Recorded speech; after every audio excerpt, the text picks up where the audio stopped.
KS PPS BMT Al-Fatayah. Itulah biografi Ustadz Zulkifli Muhammad Ali LCMA. Mari kita simak kajian akhir zaman yang akan disampaikan oleh Ustadz Zulkifli Muhammad Ali LCMA. Fa ilaihi falyatafaddal mashkura.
Dada ya.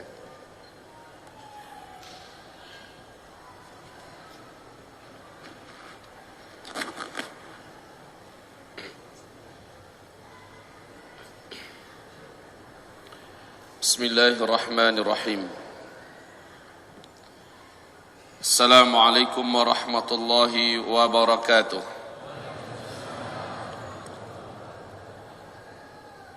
Alhamdulillahi rabbil alamin. والصلاة والسلام على هذا النبي الكريم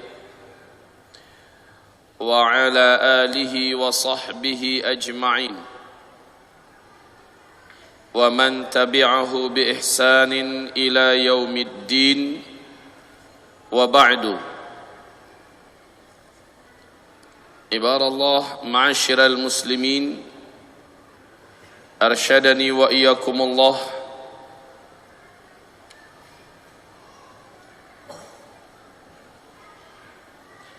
Marilah kita sama-sama menambahkan lagi rasa syukur kita kepada Allah Subhanahu wa taala untuk kondisi akhir zaman yang sudah carut marut ini. Allah Subhanahu wa taala masih mempercayakan kita di antara orang yang ditarik agar ada di atas jalannya Shiratal Mustaqim. Karena tidak banyak orang pada hari ini sedang ada di atas jalan kita. Marilah kita menambahkan rasa syukur dengan harapan agar Allah tambahkan lagi nikmatnya kepada kita. La in syakartum la azidannakum.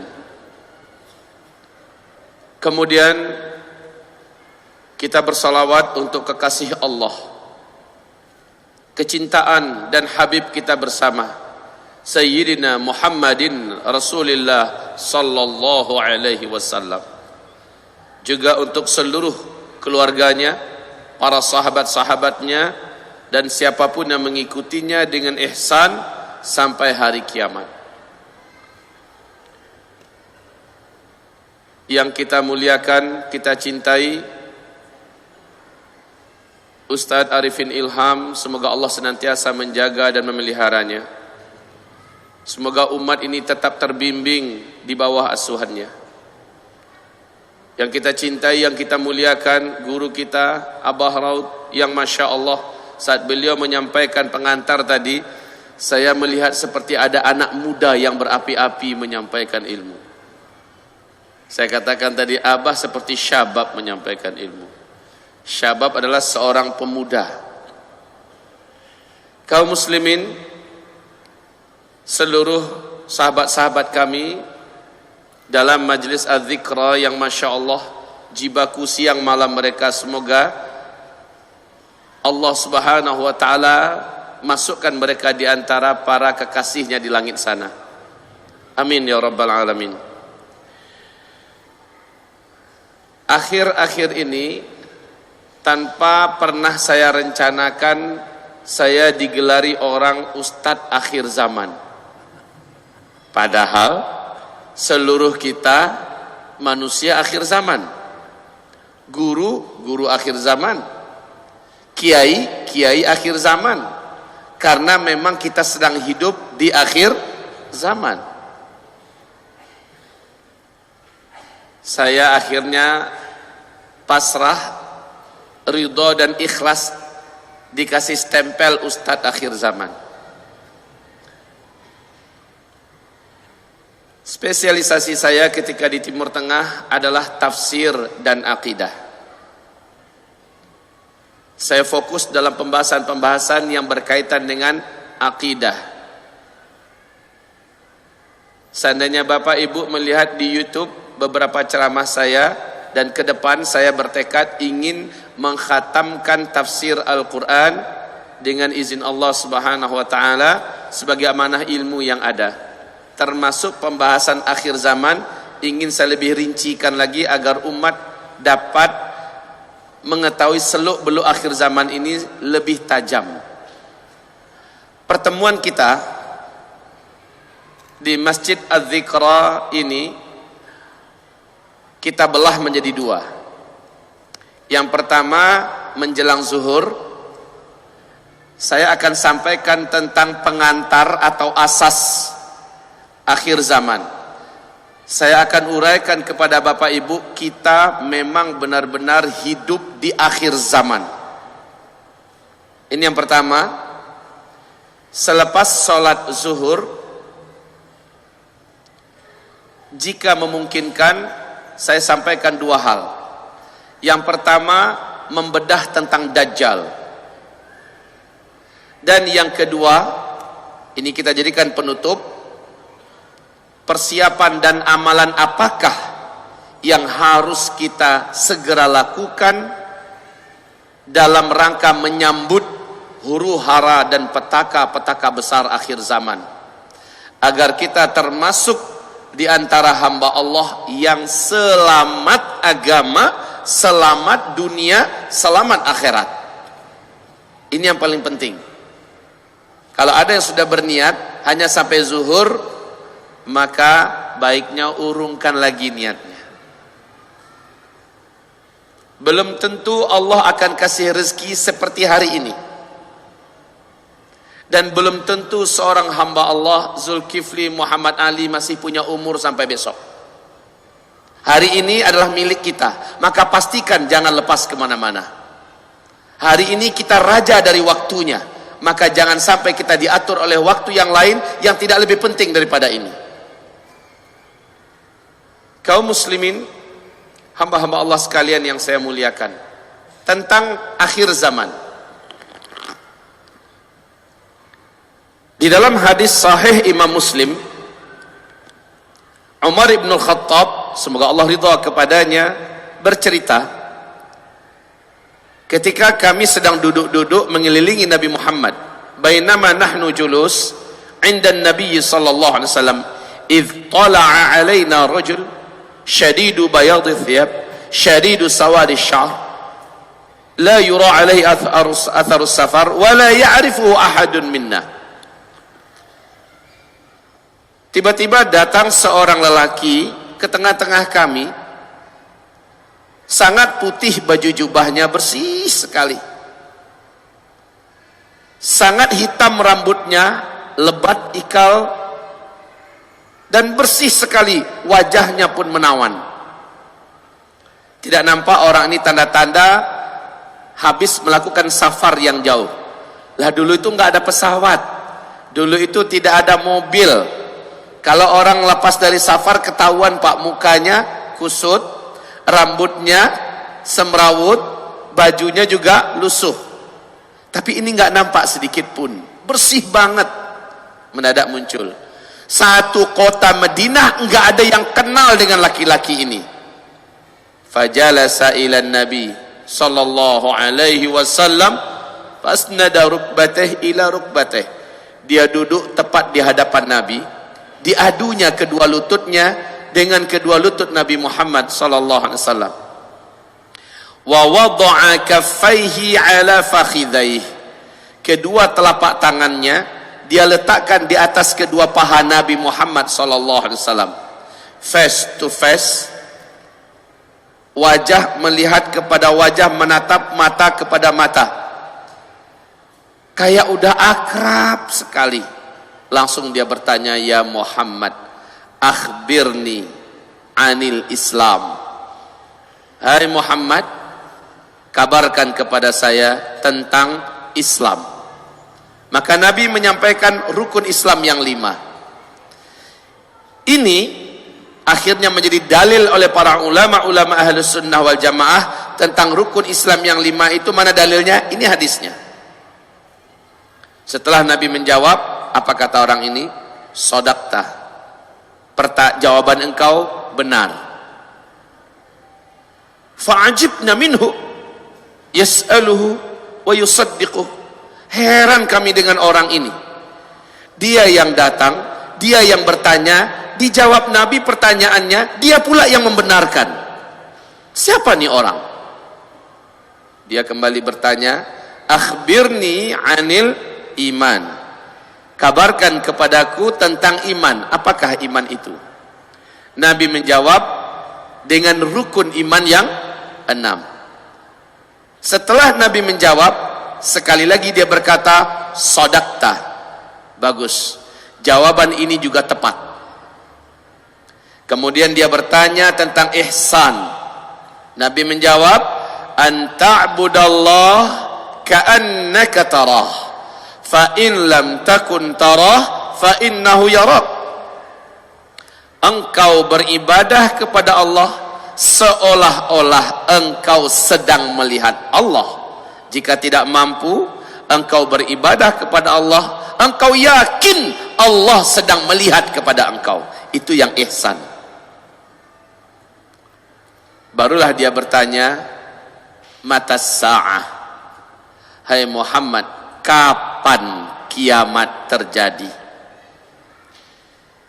Di mana-mana engkau menyampaikan kiamat sangat dekat, kiamat sudah sangat dekat. Kami ingin kepastian Muhammad.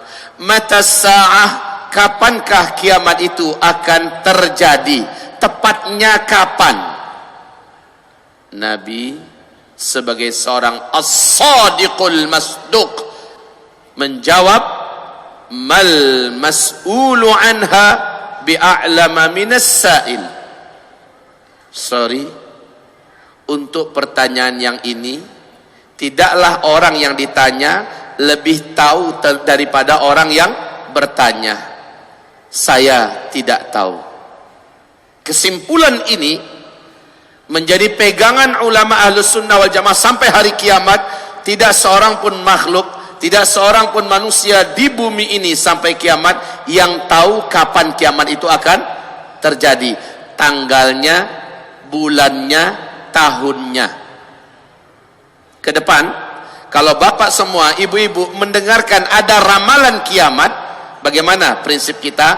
Wajib diingkari, jangan pernah percaya, tolak mentah-mentah. Siapapun yang menyampaikannya, sehebat apapun orang yang menyampaikannya, hafal seluruh kitab di muka bumi ini, bukan hanya Al-Quran, bukan hanya kitab-kitab yang lain, bukan hanya buku-buku kuning, bukan, semuanya dia hafal. Karomahnya Masya Allah, dari sini ke Mekah cuma 1 detik. Hujan lebat dia nggak basah, dibakar nggak terpanggang, nggak mempan dengan senjata tajam apapun. Kalau ngomong petir keluar dari mulutnya. Jenggotnya dari sini sampai ke Singapura. Dia berani menyatakan kiamat akan terjadi pada tanggal anu, bulan anu, tahun anu. Wajib kita mengatakan kamu pendusta. Tidak ada ramalan kiamat. Allah juga memutuskan dalam Al-Quran, yas'alunaka 'anis sa'ah ayyana mursaha. Mereka orang-orang itu bertanya kepada engkau wahai Muhammad tentang kiamat, kapan akan terjadinya? Fima anta min dzikraha. Engkau senantiasa memperingatkan umat, kiamat sudah dekat, kiamat sudah dekat. Sekarang mereka bertanya kepada engkau, kapan kiamat itu? Ila rabbika muntahaha. Hanya Allah Rabbmu yang tahu pastinya kiamat itu terjadi kapan. Ini pegangan kita. Maka kita menguraikan tentang akhir zaman, bukanlah menyampaikan tentang kiamat akan terjadi tanggal, bulan, tahun, anu. Tidak. Saya hanya akan menyampaikan inilah kita di akhir zaman. Persis saat Nabi sudah angkat tangan, saya nggak tahu. Lalu beliau ditanya, akhbirni an amaratiha. Kabarkan kepada saya Muhammad tentang ciri-ciri kiamat sudah dekat. Nah, pertanyaan yang ini, apa kata Nabi? Kalau ini pertanyaan ente, ini gua banget ini. Saya bisa jawab kalau pertanyaan yang ini. Ciri-cirinya, tanda-tandanya saya sampaikan. Di dalam hadis ini Nabi menyebutkan antalidal amatu rabataha wa antaral hufatal uratal alata ri'a asyah yatatawaluna fil bunyan. Setelah Nabi menjawab begitu, orang ini langsung berdiri, dia pergi. Umar dicolek oleh Nabi. Umar, ente tahu itu orang siapa? Enggak ya Rasul. Kejar, tangkap dia, bawa kemari, giliran kita yang tanya itu orang siapa? Siap ya Rasulullah. Umar pun berdiri. Bapak tahu langkahnya Umar bin Khattab ini, Pak, 2 kali langkahnya para sahabat. Dia orangnya tinggi. Dalam sejarah disebutkan Umar kalau naik kuda perang, kakinya tidak digantungnya di stirap, dibiarkannya lepas, kudanya jalan, 2 ujung kakinya bisa membuat 2 garis di jalan. Tinggi gede Umar, dia menyusul langsung. Padahal baru aja pergi itu orang. Umar ngelihat kiri kanan dah nggak ada. Ya Rasulullah, he's gone. Dia udah pergi ya Rasul, udah nggak tahu kemana. Innahu Jibril, kata Rasul. Itu tadi adalah malaikat Jibril. Atakum liyu'allimakum dinakum.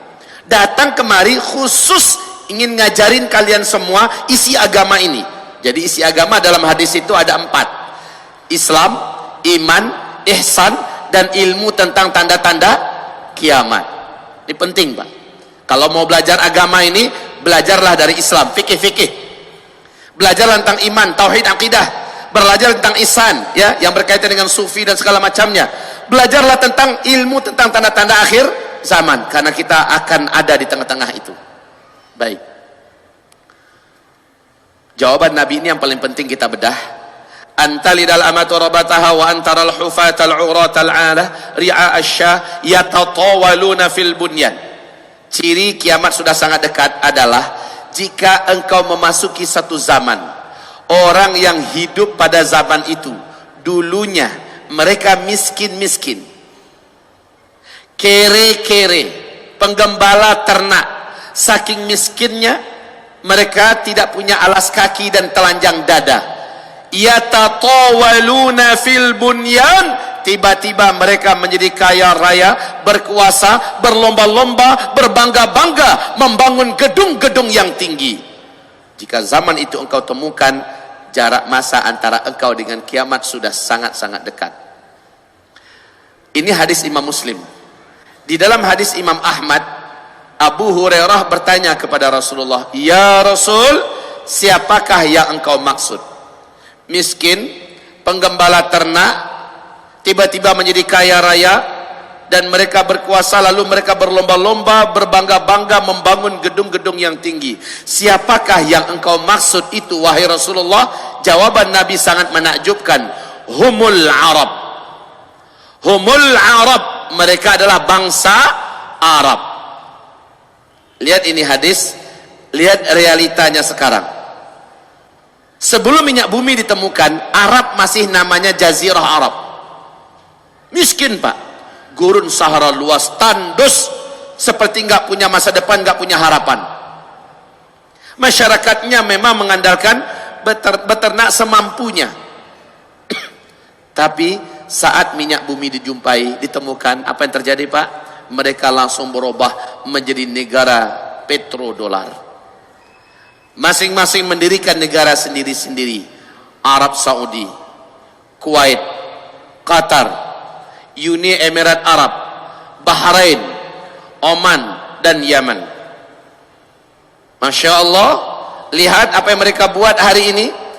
Lihat saja di Arab Saudi, di sekitar Masjidil Haram, mereka sudah membangun gedung-gedung yang menakjubkan mata dunia, tertuju dan terarah ke sana.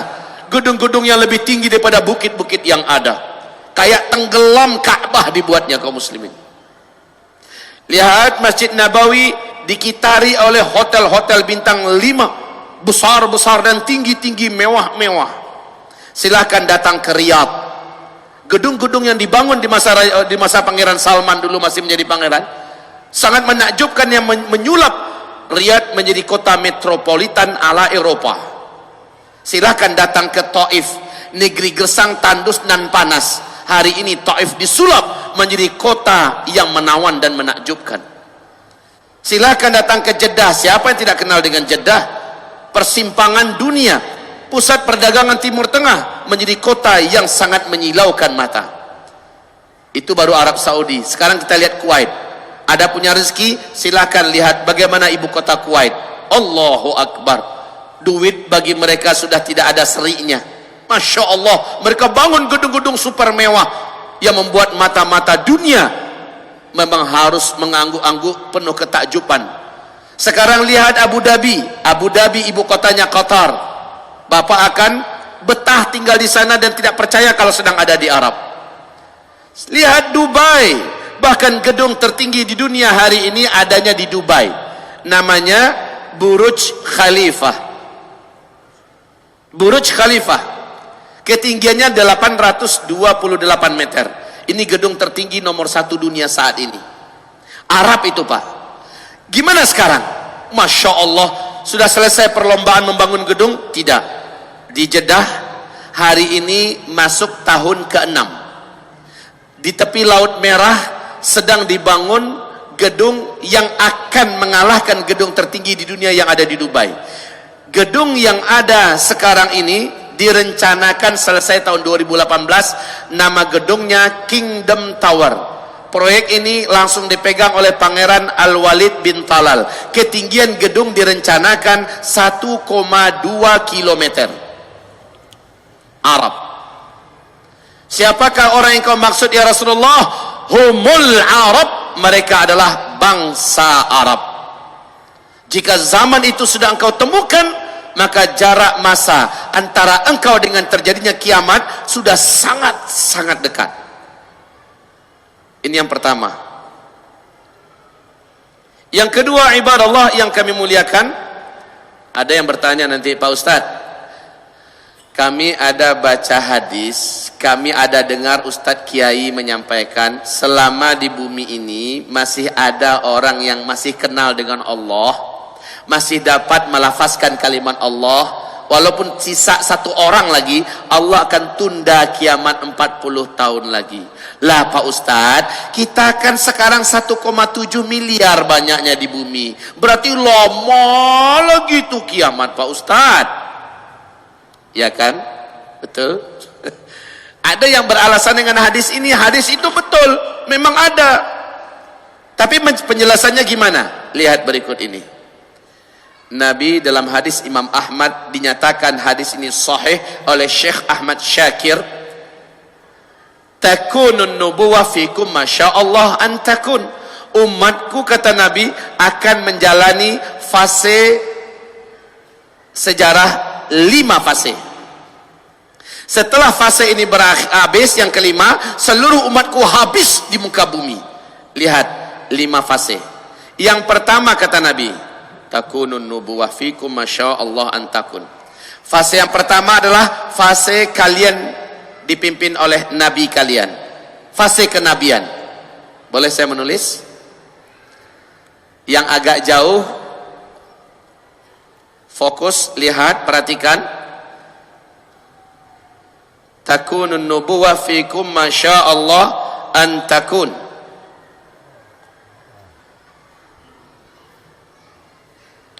Bismillahirrahmanirrahim.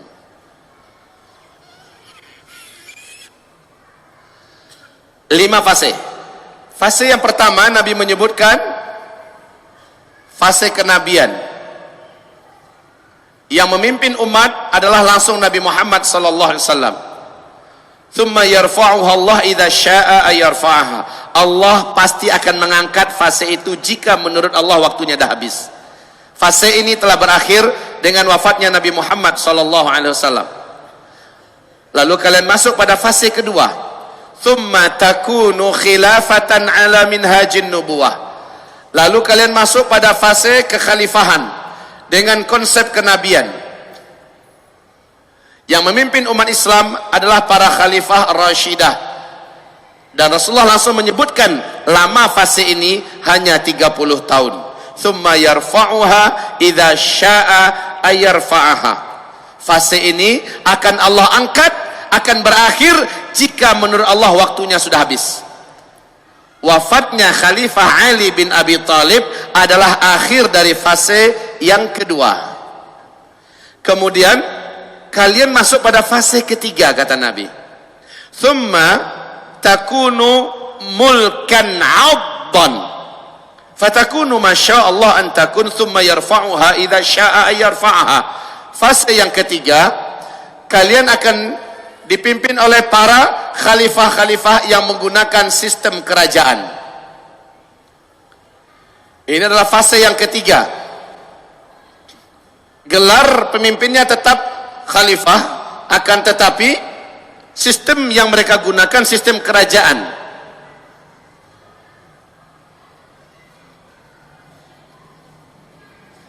Kaum muslimin, Rasul mengatakan fase ini pasti akan berakhir. Ternyata sejarah membuktikan dan sepakat ahli sejarah menyebutkan fase yang ketiga telah tutup. Fase yang ketiga ini paling panjang, 1228 tahun. Diisi oleh 3 dinasti. Dinasti Bani Amawiyah, dinasti Bani Abbasiyah, dan dinasti Bani Utsmaniyah. Fase yang ketiga ini telah berakhir dengan runtuhnya khilafah Islamiyah Al-Utsmani di Turki pada tanggal 3 Maret 1924. Maka sejak ini umat Islam sudah kehilangan kepemimpinan di muka bumi. Tidak ada satupun khalifah yang memimpin umat Islam lagi. Dan setiap ada upaya untuk menegakkan imarah Islamiyah, daulah Islamiyah, di bumi hanguskan oleh kekuatan blok timur dan blok barat. PBB akan sepakat menghabisi seluruh upaya-upaya mengembalikan khilafah Islamiyah. Kita masuk pada fase yang keempat. Fase ini akan saya buat lebar, bukan berarti dia panjang waktunya, tidak. Hanya saja kita akan banyak menguraikan perkara-perkara yang kita sedang ada di sini sekarang. Fase ini Nabi mengatakan mulkan jabariyan. Fase kekuasaan yang diktator. Jadi para penguasa di muka bumi ini seluruhnya diktator. Tidak ada khilafah Islamiyah. Ini fase tidak ada khilafah Islamiyah. Ingat baik-baik. Kita sekarang ini hidup pada fase di mana tidak ada khilafah Islamiyah. Maka kalau ada pengumuman sudah berdiri khilafah Islamiyah, sementara kita sedang ada di sini, itu pernyataan yang tertolak. Oleh sebab itu, pengumuman ISIS yang mengumumkan bahwa mereka adalah khilafah Islamiyah September 2014, menurut konsep hadis dan menyepakati seluruh ulama satu bumi ini menolak bahwa itu adalah khilafah. Ini bukan zaman khilafah. Ini adalah zaman kediktatoran yang memimpin dunia. Pada zaman ini beratnya keadaan Islam nggak dapat disebut, Pak. Tekanan dan serangan yang dihadapi oleh Islam bertubi-tubi dari depan, dari belakang, dari kanan, dari kiri, dari atas, dari bawah, dari dalam, dari luar, luar biasa. Islam betul-betul digoyang. Pondasi-pondasi ajaran Islam betul-betul dihabisi sehabis-habisnya. Yuriduna liyutfi'u nurallah biafwahihim wa ya'ballah illa yutimmun nurah. Bagaimanapun mereka berusaha memadamkan Islam, Allah akan pertahankan Islam itu akan tetap ada. Hanya saja umat Islam pada fase keempat benar-benar jadi bulan-bulanan. Umat Islam hancur lebur, babak belur di mana-mana. Pada masa ini orang-orang yang beriman, imannya tanggung-tanggung, pasti akan jatuh Pak, nggak mampu bertahan. Jadi kalau jadi orang beriman di fase ini jangan tanggung-tanggung, mukmin haqqan sekalian. Jangan tanggung-tanggung. Kalau tanggung jatuh. Kata Rasulullah, yusbihur rajulu fiha mu'mina wa yumsi kafira. Paginya masih beriman, sorenya udah kafir. Yumsi mu'mina wa yusbihu kafira. Sorenya masih beriman, besok paginya udah kafir. Kapan kejadian ini? Pada fase keempat. Di fase keempat ini fitnah terus menanjak naik. Terus menanjak naik sampai kepada puncaknya, dan demi Allah pada saat itu umat Nabi akan terpisah menjadi dua kelompok saja. Mukmin haqqan yang tidak bercampur dengan kemunafikan sedikit pun, atau munafik haqqan yang tidak ada iman sedikit pun. Dan mayoritas umat Nabi mau cari aman, mereka bergabung dalam komunitas munafik haqqan. Na'udzubillah. Kaum muslimin yang kami muliakan, pada fase keempat Nabi menyebutkan dalam hadis sahih Bukhari sahih Muslim, la ya'ti 'alan nasi zaman illa alladhi ba'dahu syarrun minhu hatta talqaw rabbakum. Tidaklah akan datang kepada manusia nanti suatu zaman, melainkan orang yang hidup pada hari itu melihat hari-hari yang mereka jalani ternyata lebih buruk daripada hari sebelumnya. Hari esok lebih buruk daripada hari ini. Makin ke depan makin semakin buruk keadaan. Zaman yang dimaksud oleh Nabi adalah fase keempat. Coba saja Bapak perbandingkan kita 10 tahun yang lalu dibandingkan sekarang, carut marut yang mana Pak? Keadaan sekarang, baik secara moral, secara pendidikan, secara mental, secara ekonomi, secara politik, carut marut yang mana? Kita sekarang atau beberapa tahun yang lalu? Jelas, makin ke depan Bapak jangan mimpi, Ibu jangan mimpi keadaan akan menjadi baik, tapi malah semakin buruk. Yang mungkin menjadi lebih baik adalah iman kita, yang mungkin menjadi lebih baik adalah amal kita, tetapi keadaan, alam, sosial, politik, ekonomi, jangan pernah bermimpi. Makin ke depan makin tajam keadaan yang harus kita hadapi. Ini fakta. Bandingkan saja debu asap yang kemarin kita merasakan se-Indonesia, bagaimana dengan debu asap tahun sebelumnya, mana yang lebih tebal? Kemarin. Untuk berikutnya debu asapnya seperti apa? Mungkin berbentuk dukhan lagi, bukan lagi debu asap. Wallahu a'lam. Musibah jamaah haji bulan Zulhijjah yang kemarin ini, bandingkan dengan musibah jamaah haji Zulhijjah tahun sebelumnya, mana yang lebih banyak musibahnya? Banyak kemarin.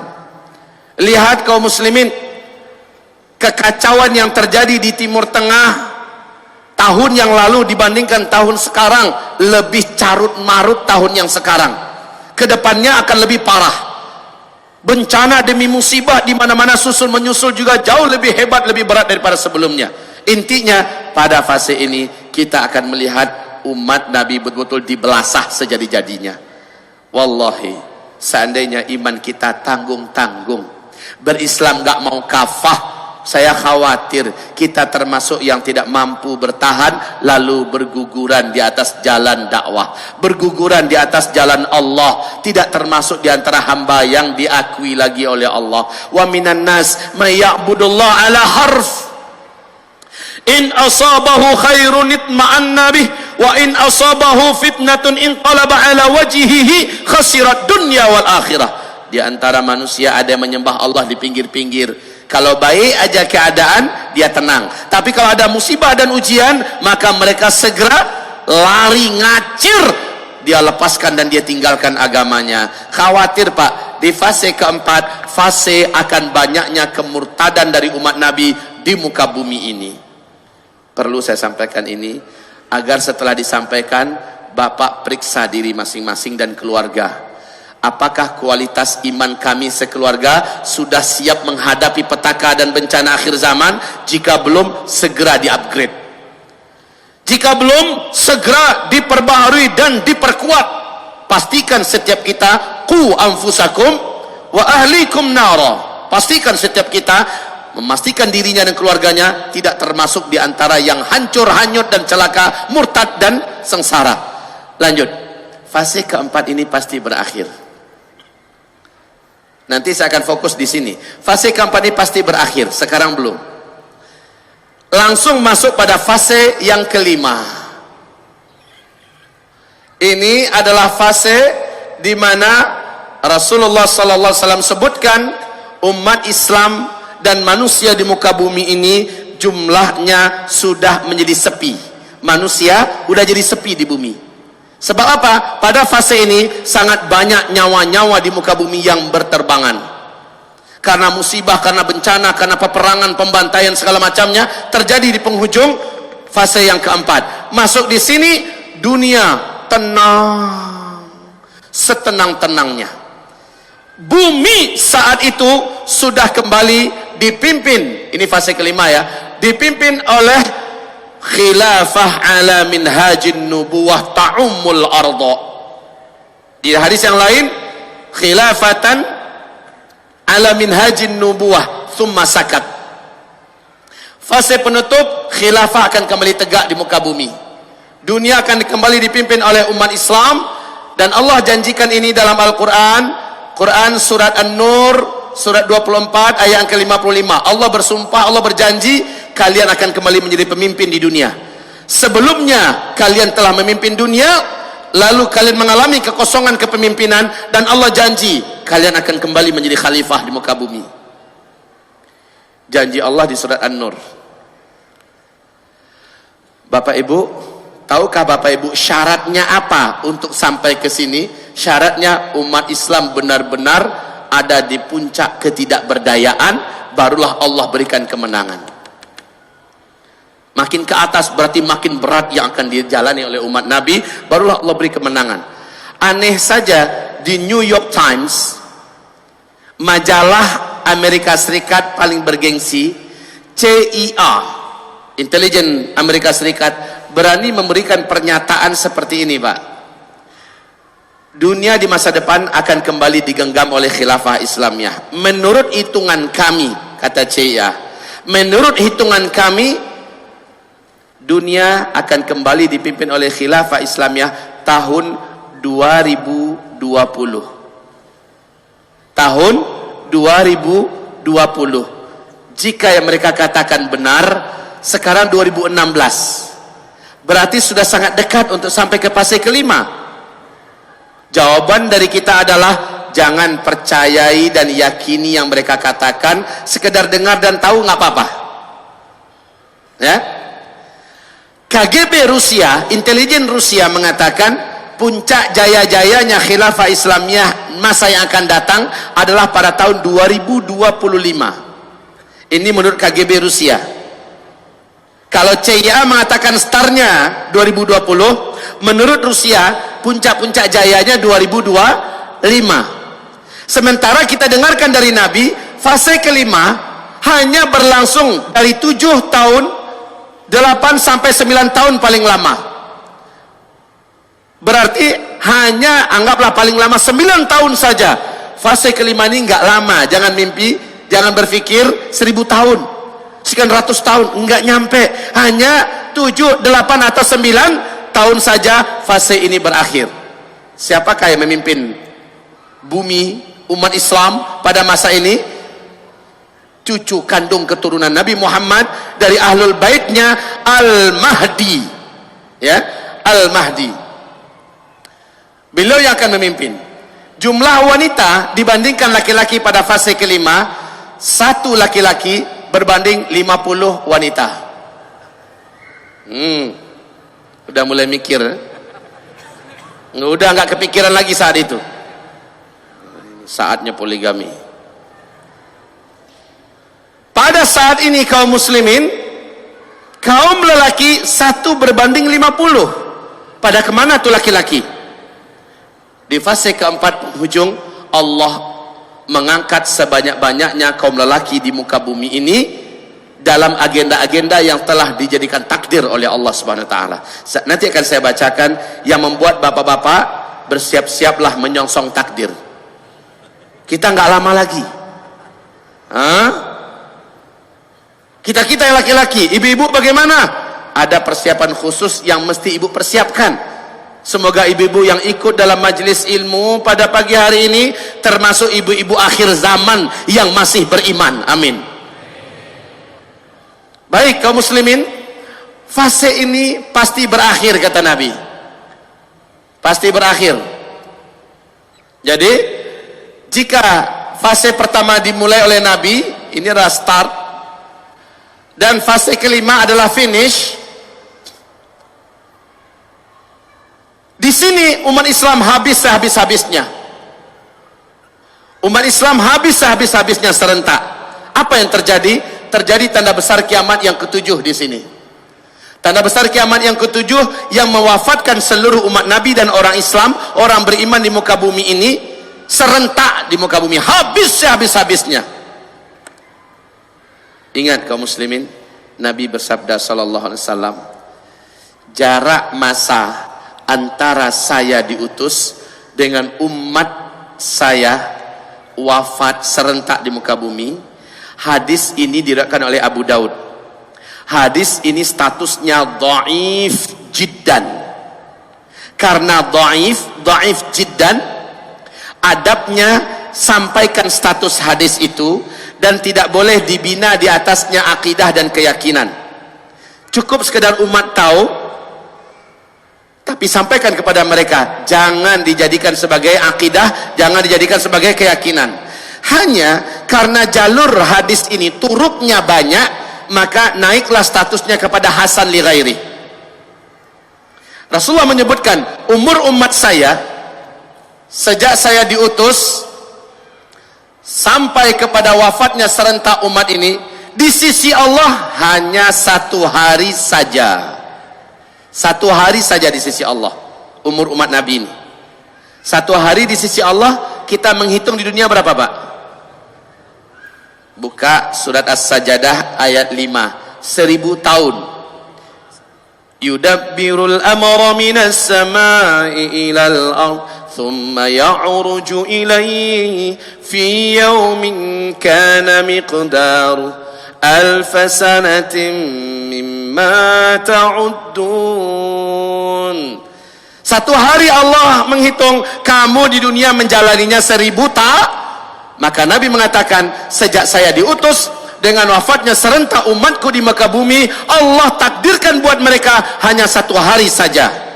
Nabi diam sebentar, lalu Allah menambahkan setengah hari lagi. Allah menambahkan setengah hari lagi. Nabi menutup hadisnya, semoga umatku tidak menjadi lemah karena Allah menambahkan untuk mereka setengah hari lagi. Lihat, 1 hari 1000 tahun, setengah hari berapa? Maka para ulama-ulama Ahlus Sunnah wal Jamaah tidak sedikit yang mengatakan umur umat Nabi di muka bumi ini lebih dari 1400 tahun, tidak akan full sampai 1500 tahun. Hitungan Hijriyah. Hitungan Hijriyah. Sekarang kita Hijriyah tahun berapa sekarang? 1437 Hijriyah Pak. Hijriyah. Kalau Hijriyah berarti setelah Nabi hijrah dari Makkah ke Madinah. Menghitung Hijriyah itu dari sini kan. Padahal menghitung umur umat Islam bukan dari sejak Nabi hijrah, tapi sejak Nabi diutus sebagai Nabi dan Rasul. Artinya ada 13 tahun di Makkah yang belum digabungkan kemari. Gabungkan lagi. 1450 yang sudah jalan. Seandainya kita hitung full saja 1500, artinya umat Islam hidup di daratan, di permukaan bumi ini hanya tersisa 50 tahun saja ke depan. Wallahu a'lam. Kalau begitu, adakah sesuatu yang pantas untuk diperebutkan dari dunia ini? Adakah sesuatu yang pantas untuk ditamakkan dari dunia ini? Adakah sesuatu yang pantas dari dunia ini yang kita bakhilkan, yang kita pelitkan? Adakah daripada dunia ini yang pantas untuk jadi rebutan sehingga kita mau putus silaturahmi, sehingga kita mau bertumpah darah dan berperang, sehingga kita melalaikan kehidupan yang akan kita songsong? Tidak pantas kaum muslimin. Dunia sebentar lagi akan kita tinggalkan. Dunia yang sebentar lagi dipaksa oleh Allah untuk meninggalkannya. Tidak lama lagi. Ustaz, itu kan hadisnya dhaif. Iya. Kalau begitu kan kita tidak perlu yakin dan percaya dengan itu. Benar. Tetapi mengilmuinya adalah hak kita. Mengetahui adalah hak kita. Menurut para ulama ahli hadis, kalau hadis dhaif jadi kenyataan, maka dia statusnya sudah sama dengan hadis sahih. Taib kaum muslimin yang kami muliakan, perkataan Rasulullah tetap lebih kita dengarkan daripada perkataan selain daripada beliau, walaupun status hadisnya dhaif. Nah, ini yang kedua. Yang ketiga, Rasul bersabda, umatku tidak akan mengalami kiamat. Dunia ini tidak akan pernah kiamat sampai 10 tanda besar kiamat muncul seluruhnya. Apabila yang pertama sudah keluar, yang kedua pasti menyusul dengan cepat, yang ketiga, keempat, kelima dan seterusnya. Harazatun manzumatun fi silk, yuqta'u silkun yatba'u ba'daha ba'dah. 10 tanda besar kiamat ini, kata Nabi, persis seperti 10 butir-butir marjan yang di tengah-tengahnya ada ruangan kosong, lalu dimasukkan tali. Antar satu butir dengan butir yang lain dihubungkan oleh tali tersebut, mirip seperti butir-butir tasbih. Di bagian bawahnya dikasih simpul sehingga tertahan butiran itu keluar. Yuqta'u silkun, ketika simpul itu dipotong, apa yang terjadi? Butiran pertama keluar. Bagaimana butiran kedua? Langsung menyusul. Yang ketiga, keempat, kelima, keenam, susul menyusul dengan sangat cepat. Antara jarak butiran pertama keluar dengan kedua sangat dekat. Jangan fikir sampai ribuan tahun, ratusan tahun, puluhan tahun. Tidak, sangat dekat. Kalau yang pertama sudah keluar, yang kedua pasti di belakangnya menyusul. Yang ketiga menyusul lebih cepat lagi. Yang keempat lagi lebih cepat. Seterusnya seperti itu. Harazatun manzumatun fi silk, yutba'u silkun yatba'u ba'daha, yuqta'u silkun yatba'u ba'daha ba'dan. 10 tanda besar kiamat ini 7-nya akan disaksikan oleh umat Nabi. Kita umat Nabi masih hidup di bumi sempat menyaksikan yang 7 ini. 3 yang sisa akan disaksikan oleh orang-orang kafir saja yang masih tersisa hidup di dunia.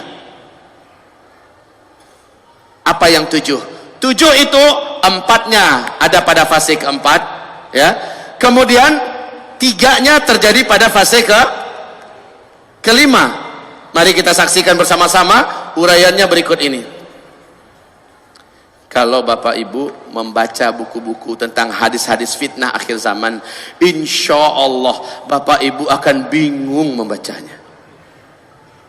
Sebab hadisnya seperti tumpang tindih, Pak. Kayak nggak tertib, nggak teratur. Ini menyebabkan orang, walaupun dia orang alim, kalau dia tidak berdalam-dalam, dia akan penuh dengan kebimbangan dan kebingungan. Kemana nih perginya hadis, kemana? Sejak tahun 2003, saya mencoba membedah kitab-kitab, bermajlis dengan para ulama, bermulazamah dengan ulama ahli hadis, dan saya pastikan kepada mereka, akhirnya urutan berikut, insya Allah Ta'ala, urutan yang lebih banyak dipegang oleh para ulama-ulama Ahlus Sunnah wal Jamaah dari hadis-hadis yang sahih bahkan mutawatir. 10 tanda besar kiamat. Yang awal, ini yang pertama, tanda besar kiamat yang pertama, bumi dibungkus oleh dukhon. Bumi dibungkus oleh dukhon. Gelap bumi ini selama 40 hari 40 malam. Dukhon. Dukhon. Ya. Dukhon. Dukhon ini adalah kabut asap, kabut debu yang sangat panas dan sangat tebal. Saking panasnya, kata Rasulullah SAW, orang-orang kafir sampai melepuh kulit mereka. La ilaha illallah, panasnya kayak dalam oven, Bu. Saking panasnya, orang kafir loh ya. Dan dari lubang hidung mereka mengeluarkan asap, dari mulut mereka mengeluarkan asap, dari lubang dubur mereka juga mengeluarkan asap. Mata mereka seperti mau lepas dan keluar dari sarangnya. Telinga mereka seperti mau pecah, jantung mereka seperti panas terbakar. Orang-orang kafir.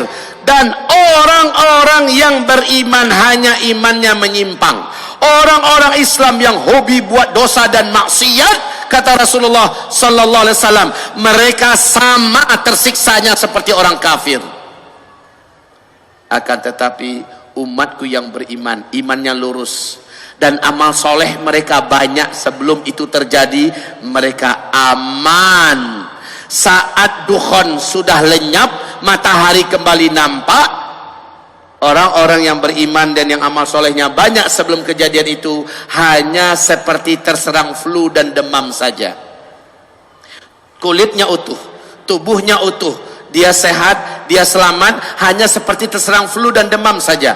Tapi orang kafir, orang Islam yang hobi berzina sebelum kejadian itu, orang Islam yang hobi minum minuman keras, orang Islam yang hobi menelantarkan salat, orang Islam yang hobi durhaka kepada kedua orang ibu bapaknya, orang Islam yang masih hobi makan riba, orang-orang Islam yang masih banyak berbuat dosa dan maksiat, dia sama tersiksanya seperti orang-orang kafir.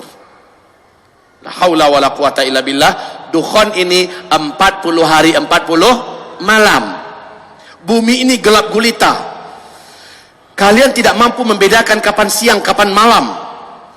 Bahkan salah seorang di antara kalian mencoba mendekatkan telapak tangannya ke arah wajah, lam yakad yaraha, tak mampu melihat apa-apa saking tebalnya dukhan itu. La haula wala quwata illa billah. Kaum muslimin yang kami muliakan, setelah dukhan hilang, lenyap, apa kejadian? Besok harinya manusia dikejutkan dengan musibah lanjutan. Semua teknologi sudah berhenti. Semua teknologi sudah berakhir. Listrik tidak ada lagi, sinyal sudah hilang, mobil tidak bisa dihidupkan, pesawat tidak bisa dibawa terbang. Semua yang memanjakan manusia dari teknologi dan penemuan-penemuan modern berakhir. La haula wala quwata illa billah. Kenapa? Ada penyebabnya yang akan saya uraikan nanti dengan izin Allah Subhanahu wa taala.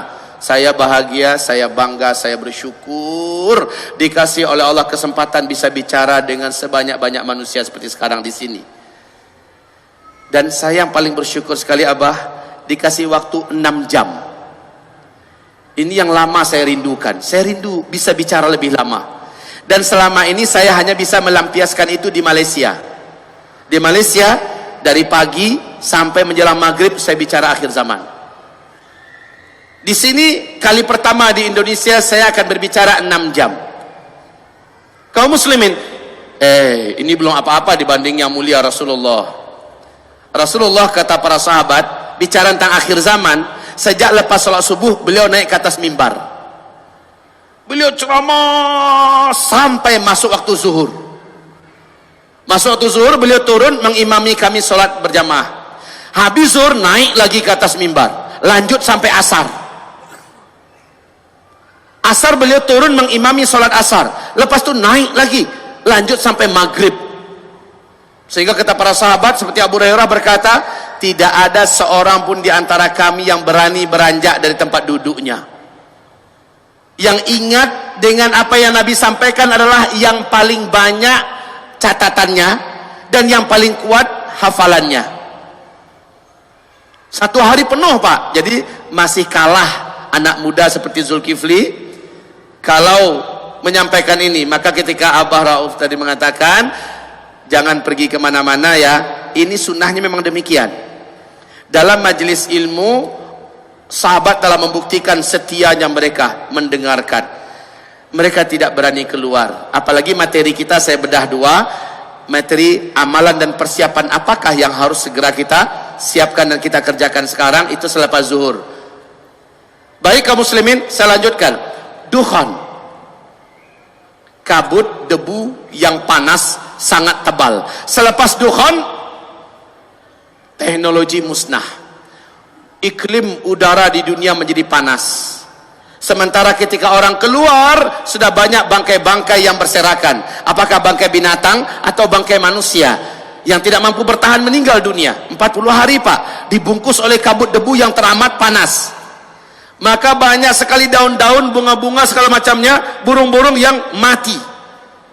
Setelah itu udara di muka bumi dan iklim udara juga berubah drastis menjadi panas. Air menjadi sulit didapatkan. Air-air menjadi kotor karena debu tadi telah turun dan mengendap kembali di bumi. La haula wala quwata illa billah. Kaum muslimin yang kami muliakan, sejak itu kelaparan mulai melanda di muka bumi. Serentak seluruh dunia mengalami kelaparan. Sepertiga air dari langit Allah tahan, sepertiga tanam-tanaman di muka bumi Allah biarkan mati. Kekurangan pakan secara global, serentak di muka bumi kekurangan makanan. Kalau hanya India yang kekurangan makanan, mudah-mudahan Thailand bisa menolong, Indonesia bisa menolong. Lah ini serentak seluruh dunia kekurangan pakan. Orang berharap mudah-mudahan tahun depan lebih baik, ada solusi, hujan turun lebih banyak. Harapan orang hanya tinggal harapan, tahun esoknya lagi, tahun kedua, 2/3 air dari langit Allah tahan. 2/3 tanam-tanaman dan hewan yang dapat dimakan, hewan ternak yang dapat dimakan di bumi, Allah biarkan mati. 2 kali lipat daripada tahun yang lalu, Pak. Beratnya hidup, kelaparan semakin merajalela di seluruh dunia. Anak-anak kecil banyak bergelimpangan. Orang-orang dewasa juga sudah putus asa. La haula wala quwata illa billah. Saat itulah hadis sahih Imam Bukhari di dalam kitab Al-Adabul Mufrad. Rasulullah bersabda, tidak akan terjadi kiamat sampai tetangga tega mendatangi tetangganya demi memperebutkan sepotong roti yang ada pada tetangga yang ini membunuhnya dan mendapatkan sepotong roti itu. Kadang-kadang tetangganya ngaku nggak punya makanan, nggak percaya yang datang ini, dibunuhnya juga. La haula wala quwata illa billah. Beratnya hidup, orang mulai berani memakan bangkai karena lapar.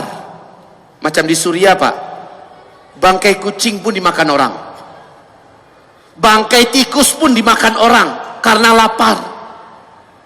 Ini akan terjadi secara global, bukan hanya di Suriah.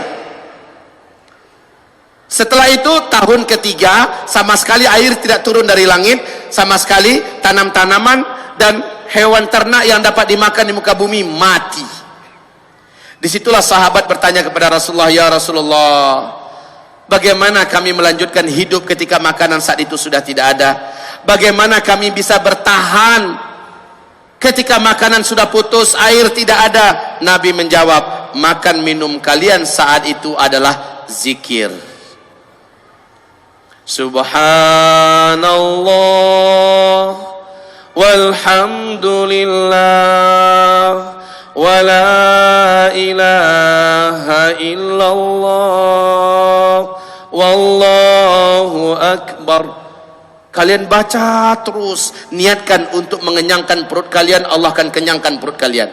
Niatkan ganti minum, maka Allah hilangkan dahaga kalian. Niatkan untuk menguatkan fisik kalian, Allah kuatkan fisik kalian. Baca subhanallah walhamdulillah wa la ilaha illallah wallahu akbar.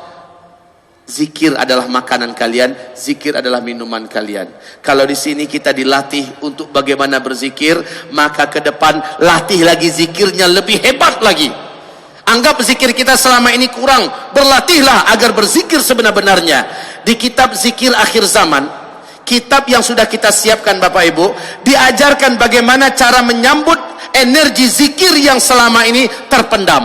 Umat ini sekarang kehilangan energi zikir. Umat ini pada sekarang, dulu Nabi Yunus dalam perut ikan, zikir yang dibacakan oleh Nabi Yunus menyebabkan Nabi Yunus hidup dan selamat. Berapa lama Nabi Yunus dalam perut ikan?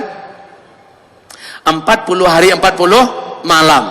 Para ulama ahli tafsir mengatakan, ada yang mengatakan 1 minggu, ada yang mengatakan 20 hari, tetapi banyak riwayat mengatakan beliau dalam perut ikan 40 hari 40 malam.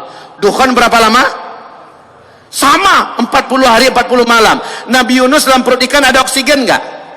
Dukhan ketika sangat tebal menyelimuti bumi, gampang enggak mendapatkan oksigen? sama gelapnya, hitam pekat, sama dengan Nabi Yunus. Ada enggak sesuatu yang dapat diminum oleh Nabi Yunus dalam perut ikan? Tidak. Sama dengan orang yang dibungkus oleh dukhon, kejadiannya sama. Maka Nabi mengatakan sallallahu alaihi wasallam, ala unabbiukum bisyai' idza nazala birajulin minkum karbun aw bala'un min balayad dunya thumma da'a bihi illa furija anhu qalu bala qala du'a'u dhinnun. Mau enggak kalian saya ajarkan suatu amalan, suatu bacaan, apabila kalian mau membacanya, kalian mau mengamalkannya, maka tidak ada musibah seberat apapun yang datang kepada kalian, tidak ada satu bencana sehebat apapun yang menimpa kalian, melainkan kalian kalau membaca ini, kalian amalkan ini, Allah akan selamatkan kalian, Allah akan bebaskan kalian dari bencana tersebut. Mau, kata Rasul?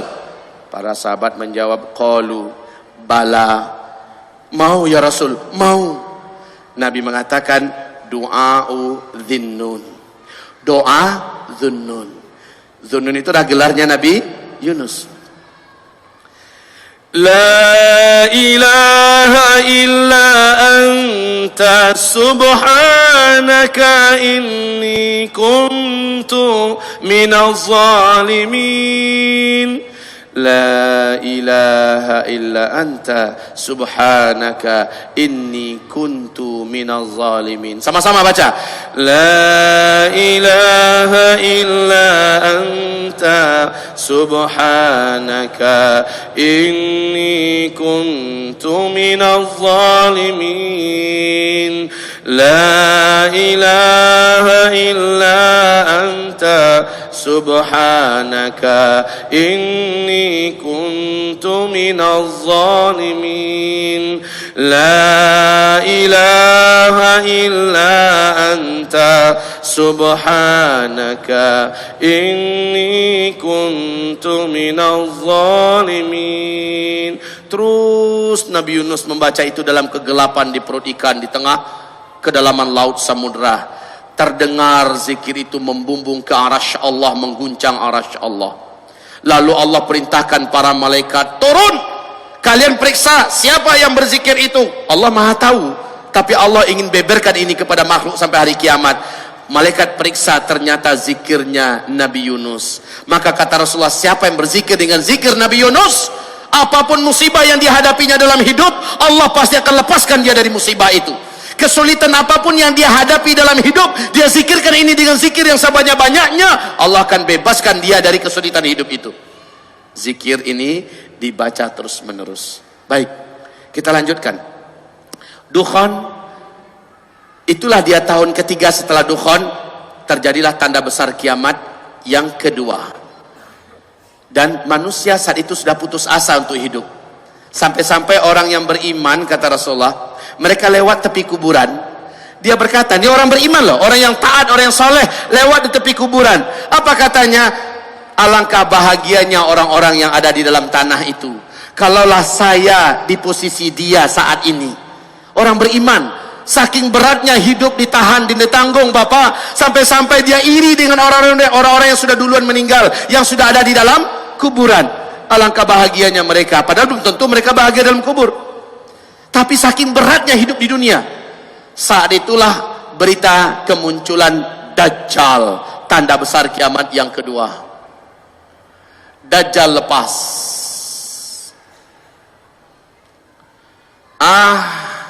Manusia sudah mengimpi-impikan datangnya makhluk paling celaka ini.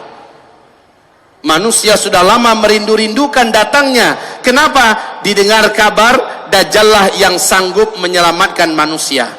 Maka orang rindu ingin berjumpa dengannya, kecuali orang yang beriman. Orang beriman tahu persis Dajjal sudah dekat mau keluar. Lalu orang beriman makin merapat kepada Allah, makin banyak sujudnya, makin banyak angkat doa dan tangannya ke langit, makin minta agar Allah lindungi dari Dajjal. Dan ternyata benar, Dajjal lepas. Ma baina khalqi Adam ila qiyamis sa'ah fitnatun akbar minad Dajjal. Sejak Adam diciptakan sampai kiamat, tidak ada fitnah yang lebih hebat, yang lebih berat, yang lebih dahsyat melebihi fitnahnya Dajjal. Dajjal manusia biasa.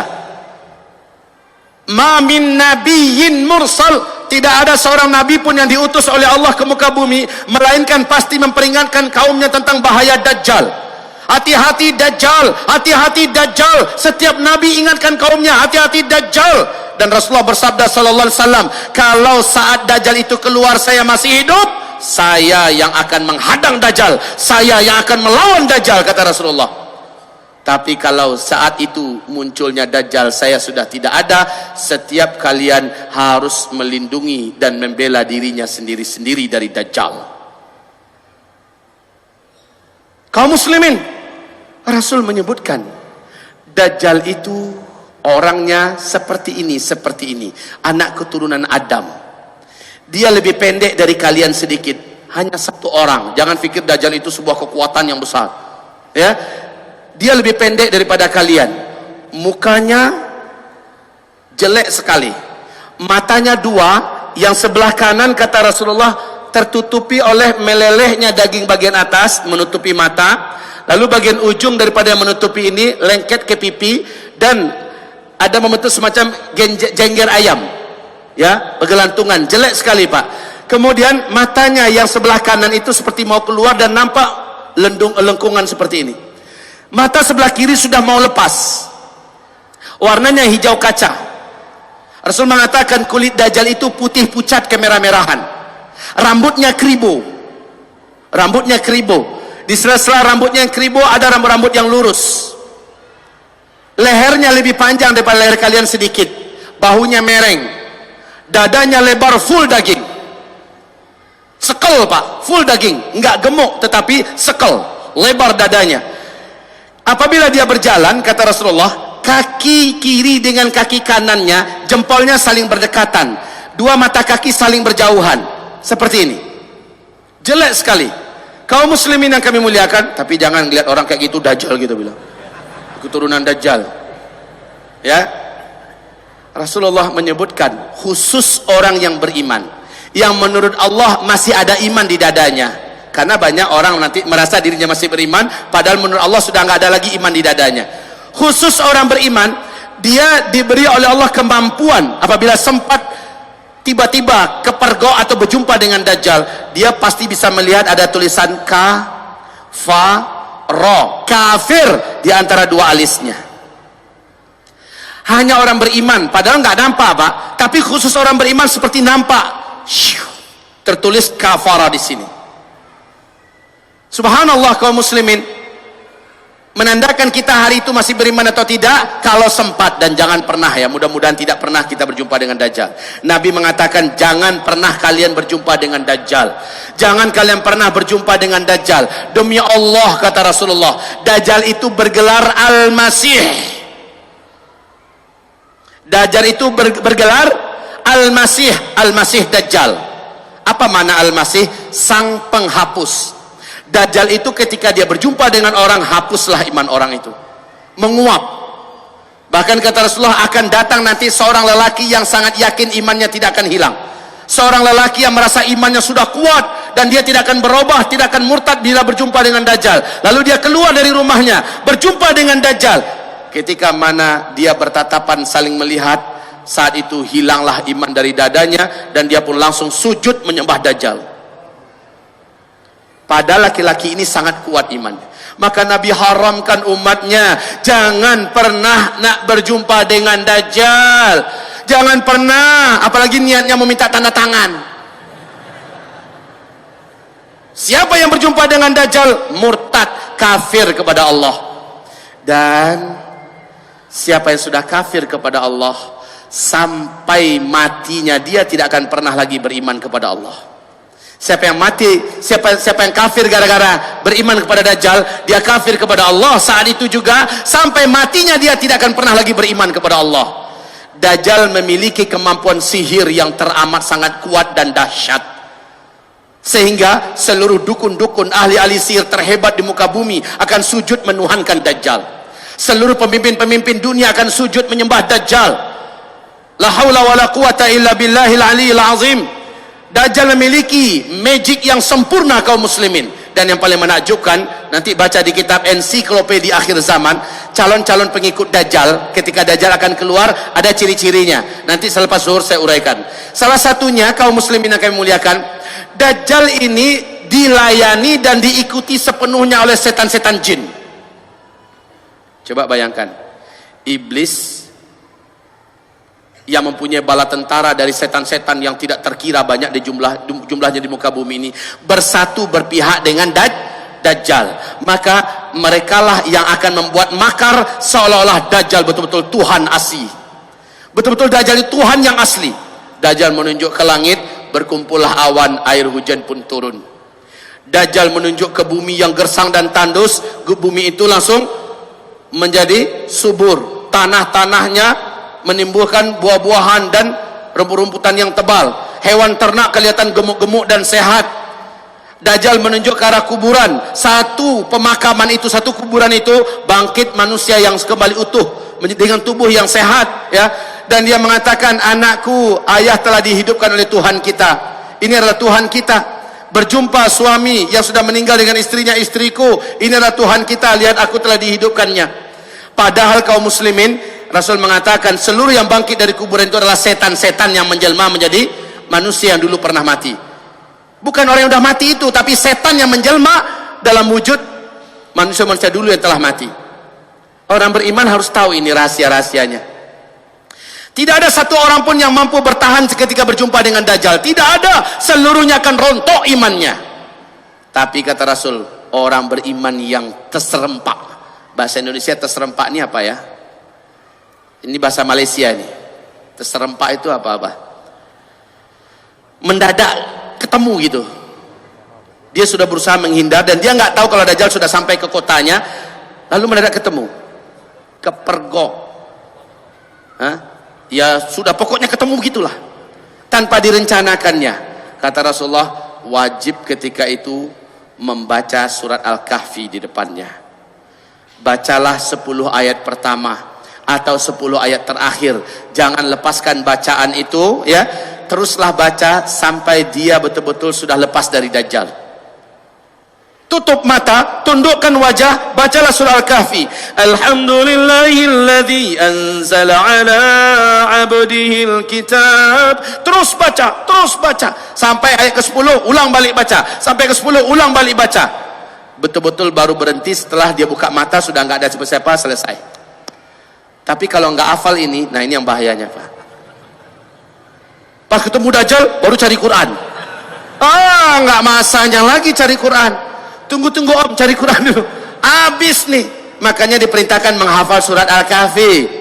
Hafalkan surat Al-Kahfi 10 ayat pertama atau 10 ayat terakhir dari sekarang, dan lancarkan membacanya. Sering-sering bawa dalam sholat.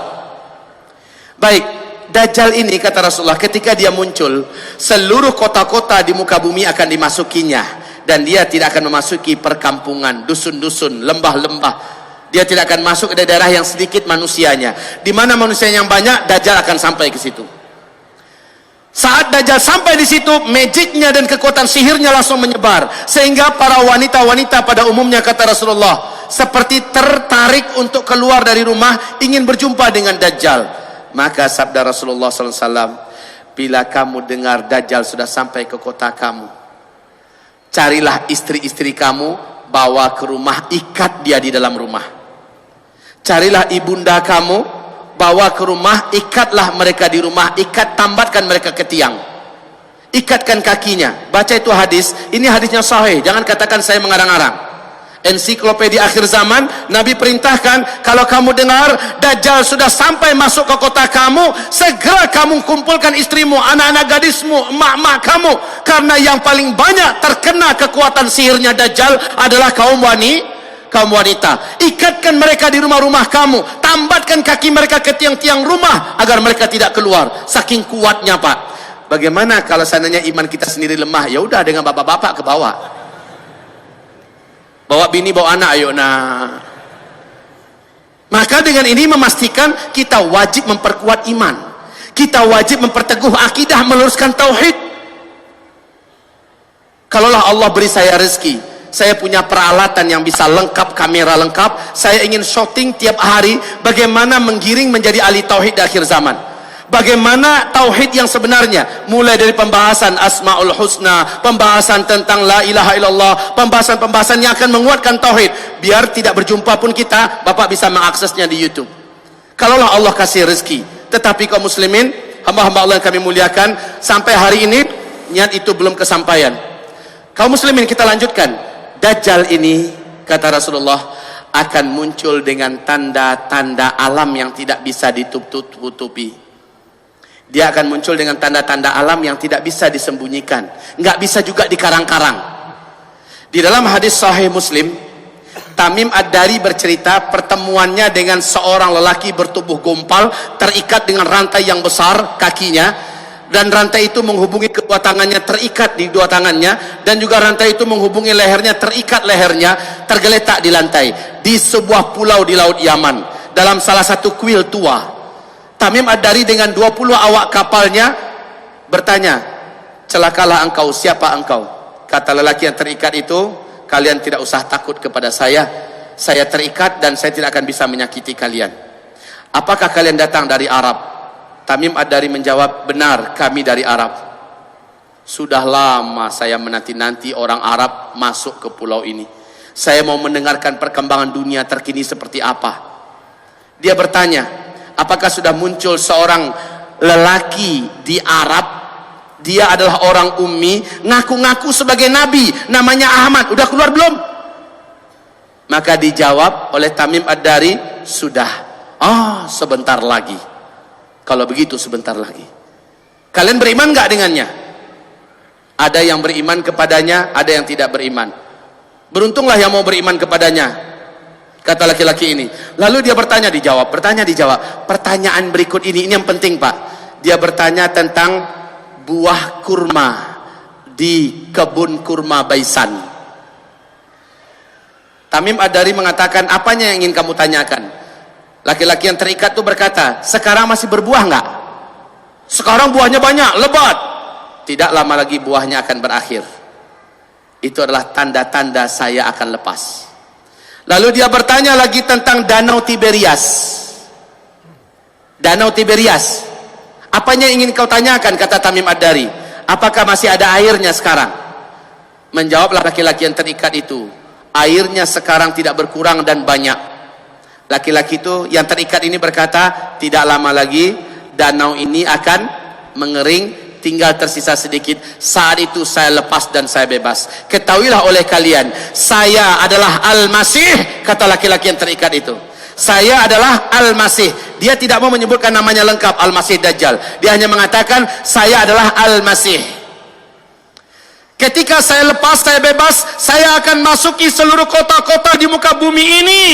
Hanya 2 kota yang saya tidak berhasil masuk, yaitu Mekah dan Tibah, kata beliau.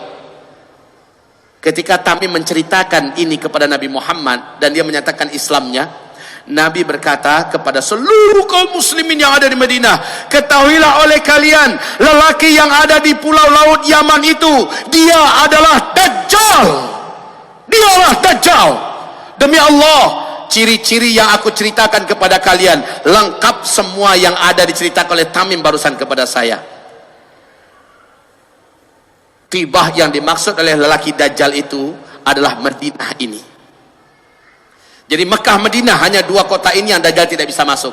Makanya salah satu cara selamat dari Dajjal nanti, kata Rasulullah, larilah kamu ke Mekah atau ke Madinah. Masalahnya ketika Dajjal ini keluar, teknologi udah nggak ada. Kita mau lari ke Mekah gimana? Pesawat yang mau nerbangin kita udah nggak ada. Kalau begitu, ada langkah lain yang harus kamu segera buat agar kamu selamat dari Dajjal. Langkah-langkah inilah yang sudah kita susun dan kita muat dalam kitab Zikir Akhir Zaman. Cara-cara dari Rasulullah agar selamat dari Dajjal. Baik kaum muslimin, lanjutnya kita ceritakan yang 2 tadi. Lihat faktanya sekarang. Lihat faktanya sekarang. Buka YouTube kalau mau. Kalau mau, buka YouTube. Tentang buah kurma di kebun kurma Baisan. Di mana kebun kurma Baisan? Perbatasan Yordania dengan Palestina. Kaum muslimin, kebun kurma Baisan ini sudah beberapa tahun terakhir sudah tidak berbuah 100%. Sudah tidak berbuah 100%. Bahkan batang-batang pohonnya pun cenderung mengarah kepada mati. Awas, hadis tadi mengatakan tak lama lagi buahnya akan berakhir. Adalah pertanda saya akan lepas. Satu.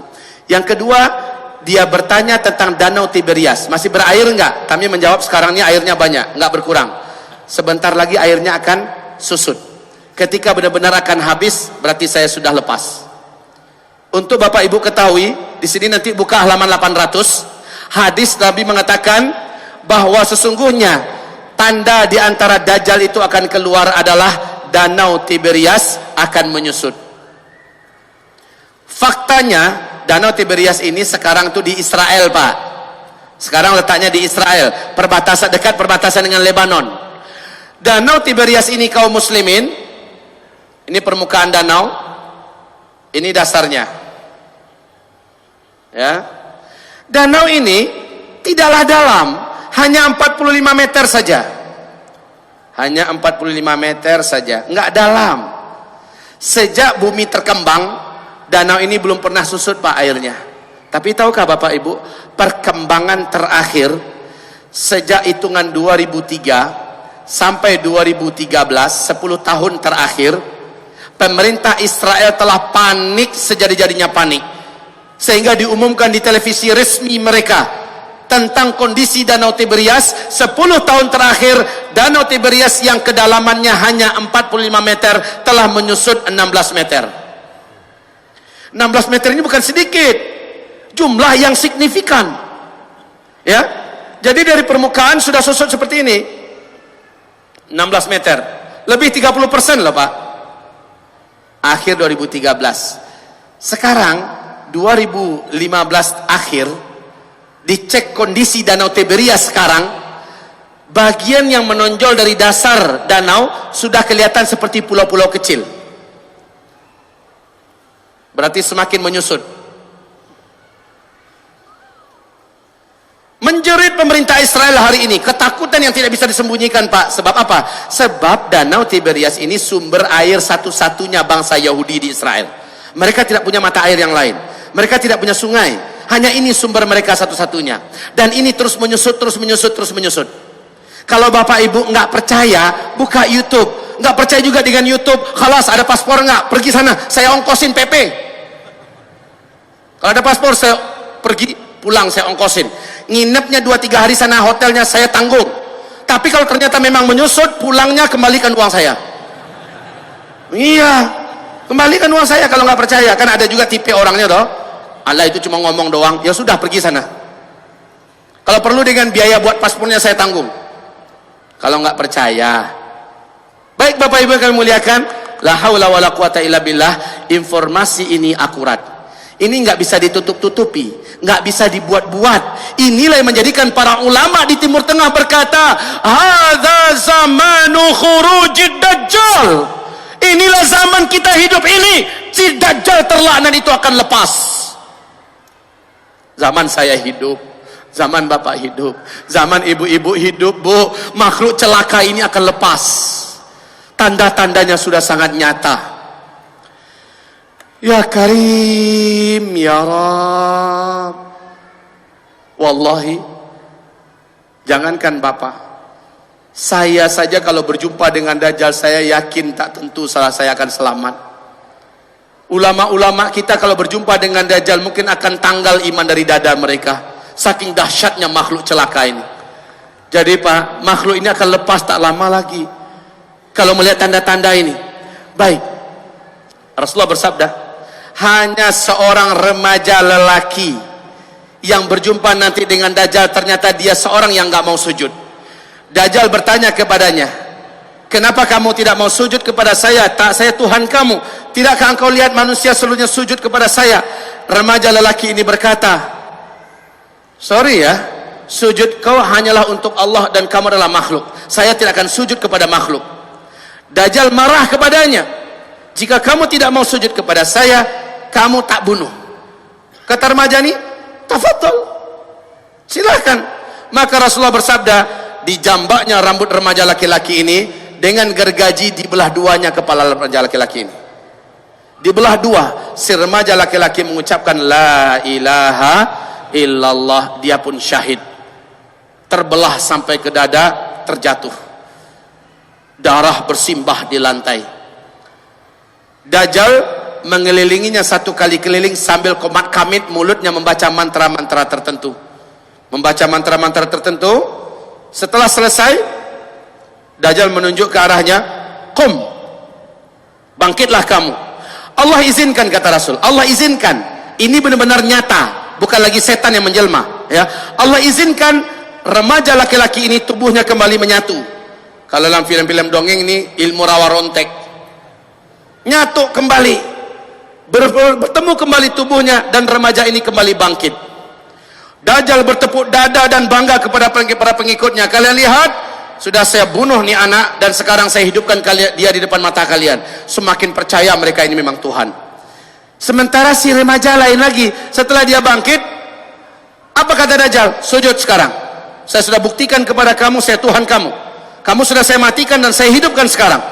Apa kata si remaja ini? Sorry Jal, setelah kejadian ini malah makin mantap iman saya, kamu asli Dajjal. Hai manusia, inilah dia Dajjal yang diceritakan oleh Rasulullah SAW.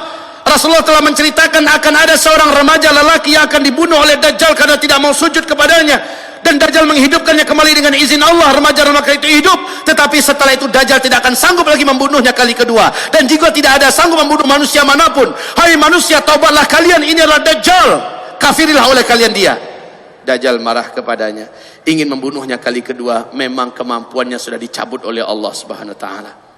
Remaja lelaki ini, kalau dalam ilmu sosial, hitungan remaja itu tuan-tuan, puan-puan kalian sekalian, bapak-bapak, ibu-ibu, remaja dalam hitungan ilmu sosial adalah dari umur 12, 13, 14, 15, 16 yang disepakati. Berselisih pendapat tentang umur 17. Sekarang kita ambil yang sampai 17 aja dah. 12, 13, 14, 15, 16, 17. Ini usia remaja. Oke, dalam ilmu sosial. Pak, apakah Bapak mengikuti perkembangan di Timur Tengah? Hebohnya TV-TV Arab lebih kurang 12-13 tahun yang lalu. Silakan buka kembali di YouTube. Heboh karena di TV-TV Arab diberitakan telah lahir seorang bayi laki-laki di Palestina. Bayi ini baru saja lahir, dia berbicara dengan bahasa Arab Fusha. Satu kali saja. Setelah itu dia normal seperti bayi-bayi pada umumnya. Dan ini diadakan wawancara karena gempar. TV-TV Arab yang saya langsung tonton acara TV-nya Pak, Qatar TV. Seorang tokoh muslim di Palestina diwawancarai. Dia bersaksi, dia bersumpah, silahkan tanya syekh-syekh kami di Palestina, bahwa ini nyata. Seorang bayi laki-laki telah lahir. Telah lahir. Berbicara dengan bahasa Arab Fusha satu kali saja. Apa katanya? Berikut ini, silakan terjemahkan. Ana rajulun sayaqtuluni dajjal wala yaqtulu ba'di ahadan abada. Kurang lebih seperti ini. Ana rajulun sayaqtuluni dajjal wala yaqtulu ba'di ahadan abada. Kemudian bayi ini normal umumnya seperti bayi-bayi yang lain. Bisa ada yang bantu terjemahkan selain Abah? Ada yang bisa bantu terjemahkan? Ana apa artinya? Nah itu kan bisa. Rajulun, seorang lelaki. Saya qutuluni dajjal, yang nanti saya akan dibunuh oleh dajjal. Wala yaqtulu ba'di ahadan abada. Setelah itu Dajjal tidak akan sanggup lagi membunuhku, dan tidak pun seorang pun setelahku membunuhnya. Dajjal sudah tidak mampu, seorang pun selama-lamanya. Kejadian ini sekarang sudah masuk tahun ke-13. Sudah masuk tahun ke-13.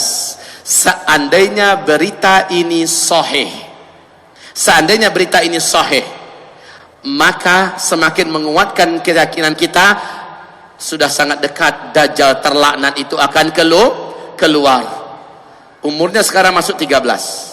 14, 15, 16, 17. Berarti dalam hitungan tahun yang sangat dekat si Dajjal celaka ini akan keluar. Siap atau tidak? Siap atau tidak? Demi Allah saya tidak siap. Bapak gimana? Kalau ada yang berani mengatakan siap, terlalu itu. Saya tidak siap. Dajjal ini terlalu berat untuk dihadapi. Sedangkan para nabi saja berlindung kepada Allah dari Dajjal. Bagaimana lagi orang biasa macam kita? Tapi kenyataannya sudah sangat dekat. Ustadz, bisa jadi itu rekayasa TV Pak Ustadz supaya laris acaranya. Mungkin. Bisa jadi. Ini adalah rekayasa TV.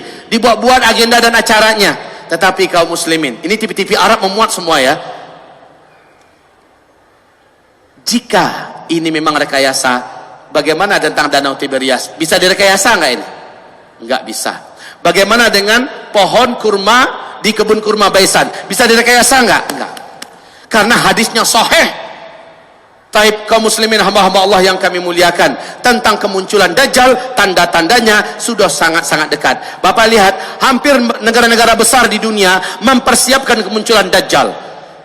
Negara-negara besar dunia mempersiapkan ciri-ciri dan tanda-tanda kemunculan Dajjal. Bapak, Dajjal nanti masuk ke Madinah. Nggak bisa.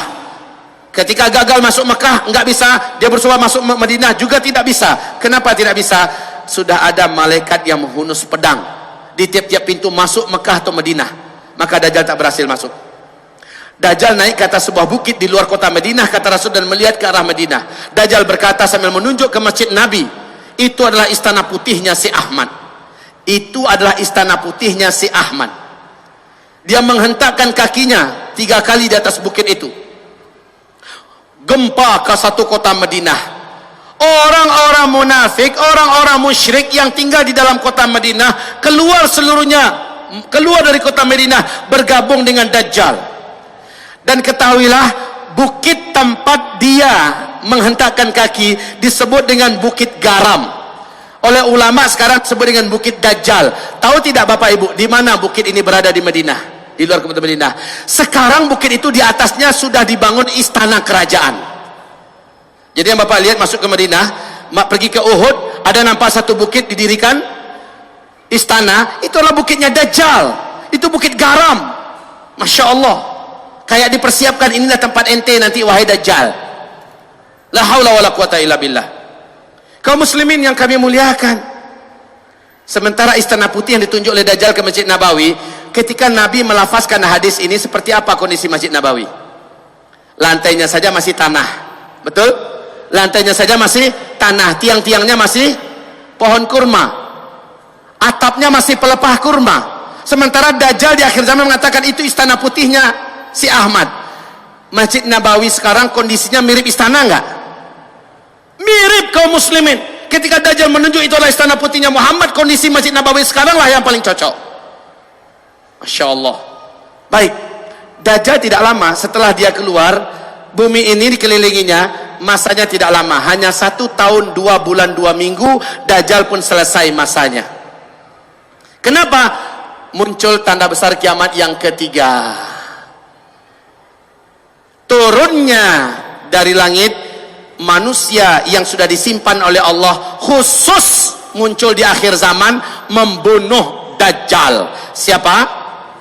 Isa alaihi salam. Isa alaihi salam. Nabi Isa alaihi salam turun di Damaskus, di masjid yang ada menara putihnya, kata Rasulullah. Isa akan turun di Damaskus, di Dimashq, di Manaratil Bayda, di menara yang masjid yang ada menara putihnya. Kaum muslimin yang kami muliakan, masjid ini ternyata di Damaskus hari ini sudah ada, dan dia seperti yang ditulis oleh Syekh Al-Hafiz Al-Mufassir Al-Muhaddis Al-Hafiz Ibnu Katsir dalam kitab Tafsir Al-Qur'anil Azim menjelaskan bahwa sesungguhnya Masjid Jami' Amawi disitulah nanti tempat turunnya Nabi Isa. Ada menara putihnya Pak. Ini termasuk masjid yang sampai hari ini belum dirusak oleh Bashar Asad. Masya Allah. Kaum muslimin yang kami muliakan, Nabi Isa turun di Damaskus. Bukan Isa Habibullah, Yang di Jombang kemarin ngaku sebagai Nabi Isa. Syukur udah tobat sekarang ya. Udah tobat. Bukan, kaum muslimin, Isa turun. Al-Mahdi terkepung di masjid itu sudah sekian hari. Orang-orang beriman bersama Al-Mahdi sudah terkepung di dalam masjid itu sekian hari. Al-Mahdi ini siapa yang akan memimpin di sini? Di mana munculnya Al-Mahdi setelah Dukhan? Ingat baik-baik, Al-Mahdi akan muncul setelah Dukhan. Di sini Al-Mahdi muncul. Taib, kaum muslimin, Al-Mahdi menaklukkan timur dan barat, kemudian saat Dajjal keluar, dia tidak sanggup berperang melawan Dajjal, dalam artian tidak terkalahkan Dajjal. Lalu Al-Mahdi terkepung di Masjid Jami Amawi. Al-Mahdi, hamba-hamba Allah yang kami muliakan, dengan orang beriman, salat subuh berjamaah, kumandang subuh. Kemudian selesai salat sunat fajar atau salat sunat qabliyah subuh, Al-Mahdi suruh qomat. Beliau pun maju ke depan. Saat maju ke depan, seluruh mata mengarah kepada langit. Ternyata Nabi Isa sedang turun diapit oleh dua malaikat yang masing-masing malaikat punya dua sayap yang terkembang. Nabi Isa turun. Tangan Isa yang kanan memegang bahu sebelah kiri malaikat sebelah kanannya. Tangan Isa yang sebelah kiri, telapak tangannya memegang bahu sebelah kanan malaikat yang sebelah kirinya. Isa pun turun. Rambut Nabi Isa, kata Rasulullah, bagaikan orang yang baru siap mandi, seperti ada air-air yang menetes. Orang-orang yang beriman tersenyum bahagia karena yang dinanti-nanti sudah datang, Isa alaihi salam. Dan memang mereka sangat yakin, Pak, inilah saatnya Nabi Isa harus turun. Isa pun turun. Al-Mahdi langsung mundur, mempersilahkan Isa untuk menjadi imam. Isa berkata, tidak. Imam pada masa ini adalah engkau. Saya hanya penolongmu. Saya hanya pendampingmu. Majulah, jadilah imam. Isa pun sholat di belakangnya. Sholat subuh selesai, zikir selesai, matahari mulai terbit. Ternyata Dajjal berhasil mendobrak pintu masjid. Dajjal masuk dengan penuh kesombongan. Orang-orang yang menjadi bala tentara Dajjal dari kalangan Yahudi Asbahan dan Yahudi-Yahudi lainnya bersatu ingin mencincang Al-Mahdi, mencincang orang-orang beriman yang ada di dalam masjid. Penuh sombong dan angkuh, Dajjal masuk. Ternyata Isa berdiri. Dajjal datang, Isa berdiri. Saling bertatap-tatapanlah dua manusia legendaris akhir zaman ini, antara Isa dengan Dajjal. Dajjal langsung menjerit. Dajjal langsung menjerit. Melihat Isa menjerit, kata Rasulullah, meleleh tubuhnya. Demi Allah, kata Rasulullah, kalaulah Dajjal tetap di tempatnya, kalaulah Dajjal tetap di situ, di tempatnya, maka dia akan mencair menjadi cairan menggenang di lantai. Tapi Dajjal langsung lari. Dengan kekuatannya yang diberikan oleh Allah, Dajjal lari ke ufuk timur. Allah takdirkan Isa di atas kemampuan Dajjal punya kemampuan. Isa sudah menunggu di situ. Mau kemana, boy? Lari ke ufuk barat, sudah ditunggu oleh Nabi Isa. Terakhir Dajjal lari ke Palestina, tepat di pintu Lut, kata Rasulullah. Isa menanti di situ dengan tombak khusus, dihantamkan tombak itu ke tubuh Dajjal. Tembus, Dajjal menjerit sakaratul maut, mampus tuh makhluk.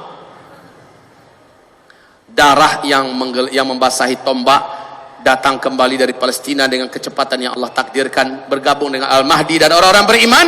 Isa kasih tunjuk, Dajjal sudah terbunuh. Allahu Akbar, Allahu Akbar, orang-orang beriman berteriak. Nah, orang-orang Yahudi yang di belakang Dajjal tadi sombong-sombong siap mencincang orang-orang beriman, hilang semangat perangnya, ciut nyalinya, langsung pedang-pedang mereka, tombak-tombak mereka buang, mereka lari terkentut-kentut. Lari bersembunyi menyelamatkan nyawa masing-masing. Saat itu, kata Rasulullah, Allah takdirkan alam yang ada berbicara. Ya Muslim, hadza Yahudiyun warai, ta'ala faqtulhu. Hai Muslim, sini ada Yahudi di belakang saya sembunyi, tangkap, bunuh dia. Kata tembok ketika Yahudi bersembunyi di balik tembok. Kata lobang ketika Yahudi bersembunyi dalam lobang. Kata pohon ketika Yahudi bersembunyi di balik pohon. Illal gharqad, kecuali pohon gharqad. Innaha syajarul Yahud, sesungguhnya gharqad itu adalah pohonnya Yahudi, bangsa Yahudi.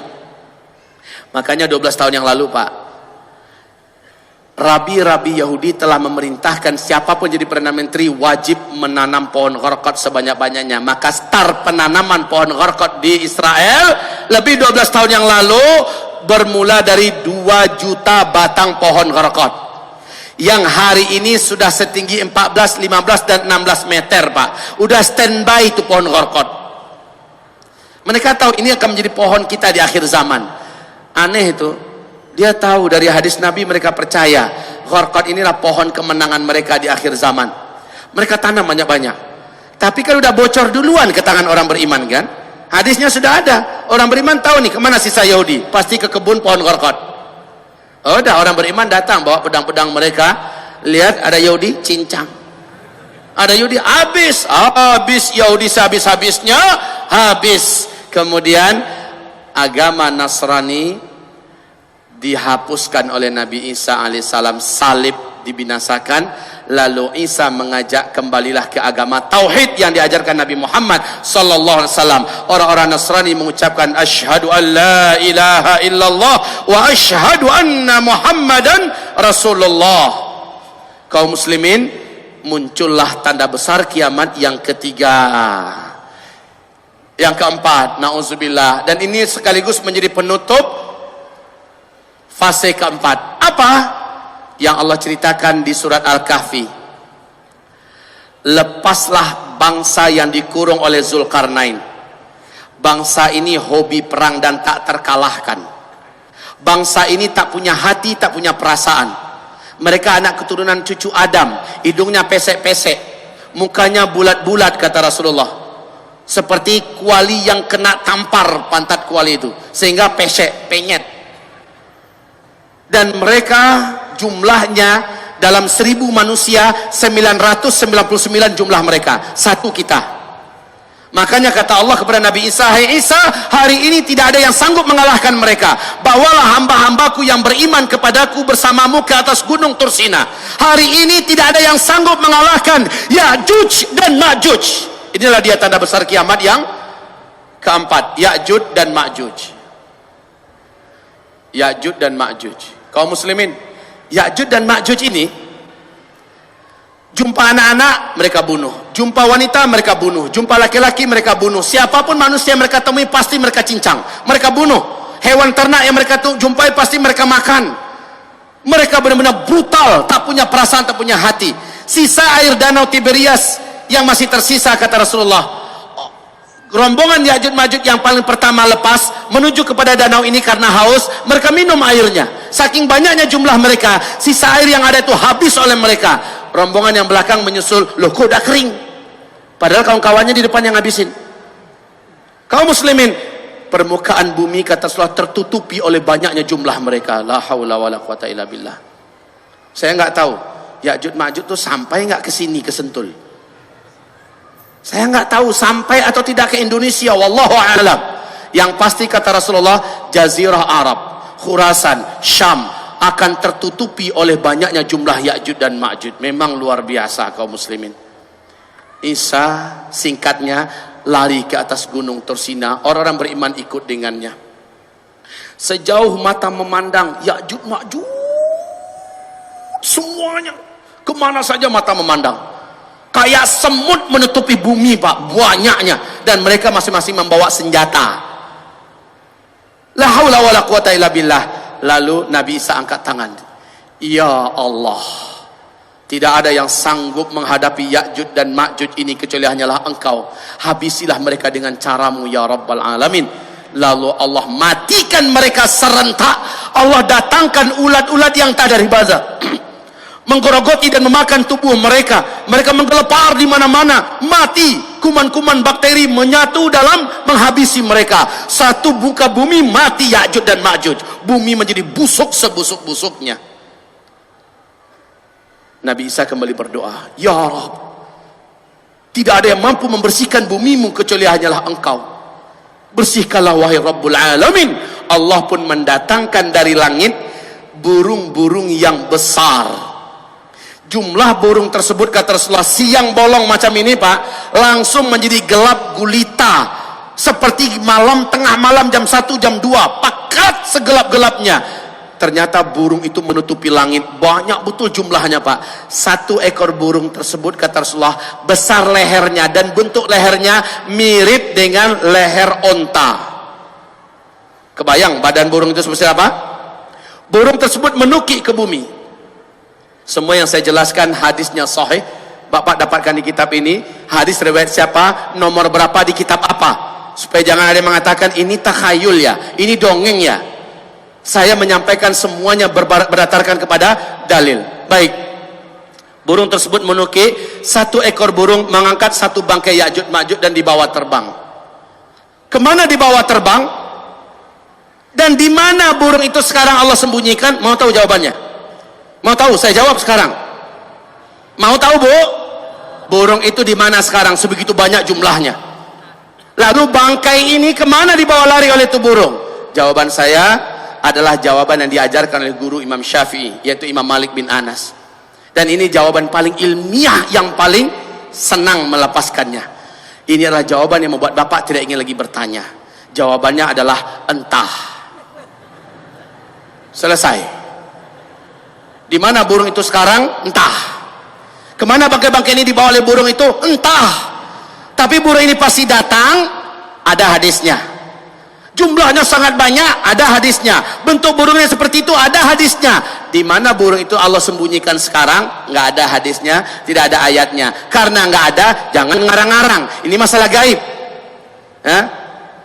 Menurut saya, memang ente siapa? Menurut saya.